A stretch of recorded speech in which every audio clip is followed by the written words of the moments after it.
సంతాన సమస్యలు, ఆరోగ్య సమస్యలు, ఇతర ఫైనాన్షియల్ ప్రాబ్లమ్స్, అటువంటి ఇబ్బందులు పడే వాళ్లకు బాగా అనుకూలంగా ఉండే విధంగా ఈ వెండి కోటింగ్ సర్పాలు ఇప్పుడు తీసుకుని వచ్చాము. ఈ వెండి కోటింగ్ సర్పాలను మీరు 12 సోమవారాలు మీ ఇంటిలో పూజ చేసి మీ దేవుని గదిలో ఉంచి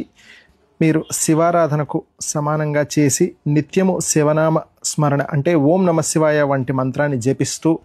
ఉండటం వలన ఈ 12 వారాలు అయిపోయిన తర్వాత ఇటువంటి ఇప్పుడు మీరు చూసే ఈ వెండి సర్పాలైనా లేదా ఇప్పుడు ఇందులో చూసే విధంగా రాగి సర్పాలైనా అంటే ఏవైనా ఉద్యోగ సమస్యలు లేదా ఉద్యోగాలు రాలేదు లేదా ఏదైనా మంచి ప్రమోషన్ రాలేదు అటువంటి సమస్యలు ఇంకా ఫైనాన్షియల్స్ బర్డన్స్ అంటే ఇచ్చిన అప్పులు తిరిగి రాలేదా అన్న వాళ్ళు ఇటువంటి వెండి లేదా రాగి సర్పాలను కుల పురోహితుడికి కానీ సద్బ్రాహ్మలకు కానీ లేదా పేద అర్చక పురోహితులకు దానం ఇచ్చి దాంతోపాటు 516 రూపాయలకు తక్కువ లేకుండా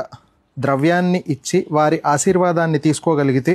ఈ 12 వారాల జప ఫలితం ఖచ్చితంగా ఆ సమస్యలు ఇబ్బందుల నుండి మనల్ని బయటపడవేయగలదు. ఇటువంటి చక్కటి అవకాశాన్ని అందరము వాడుకోవటం మంచిది.